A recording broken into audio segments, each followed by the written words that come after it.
За дэлхийн нийтээр одоо энэ гадаад худалдааны хүрээнд за цахим худалдаа, онлайн худалдаа, энэ захиалга худалдаа гэсэн тийм шинэ худалдааны чиг хандлага маш одоо өргөн далаацтай өсөн нэмэгдэж байгаа. За яг үүнтэй холбоотойгоор одоо энэ онлайн худалдаатай холбоотой улсын хилээр нэвтэрж байгаа бараа бүтээгдэхүүн дээр гайлын байгууллага хуулиар хүлээсэн чиг үүргийнхаа хүрээнд хэн шалгалтын ажиллаж байгаа. За гэхдээ яг энэ онлайн худалдааны үйл ажиллагааг дэмжих, за гадаад худалдааг хөнгөвчлөх, энэ худалдааны хүрээнд улсын хилээр нэвтэрж байгаа барааны хөдөлгөөнийг нэмэгдүүлэх зорилгоор гайлын байгууллага дангаараа ажиллах нь одоо учир дутагдaltaй байна гэж үтсэн. За тийм учраас цагдаагийн ерөнхий газар, за гайлын ерөнхий газар болоод за үндэсний одоо шуудангийн үйл ажиллагааг зохион байгуулдаг үндсэн гол байгууллага болох Монгол шуудан гэсэн компаниуд хамтраад за төрийн байгууллагуудаас бас оролцоог хангаад хамтын ажиллагааны санамж жижиг байгуул ажиллаж байна.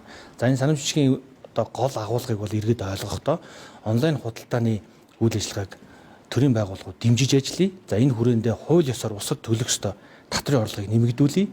За худалдааг хөнгөвчлөе гэсэн гол чиглэлийг барьж байна. Харин энэ одоо онлайн худалдааг хийхдээ одоо хууль бус үйлдэл хийдэг цөөн хэсэг байгаа бол тэр хэсэг рүү анхаарлаа хандуулж ажиллаад аль болохоор хууль бус худалдааг хязгаарлая, зэгцлэе. Харин хууль ёсны худалдааг төрийн тусгай чиг үүргийн байгууллага болох цагдаагийн байгууллага, гайлын байгууллага хамтран дэмжиж ажиллая гэдэг энэ чиг үүргийн хүрээнд санамж жижиг байгууллаа. За энэ санамж жижигийн хүрээнд бол онлайн худалдаа болон цахим худалдаа хийж байгаа аж ахуйн нэгж байгууллагууд төрийн тусгай албадуудтай байнга хамтарч ажиллаад хууль ёсныхоо худалдааг бүх талаар дэмжүүлэн ажиллах одоо боломжтой гэж ингэж харж байгаа.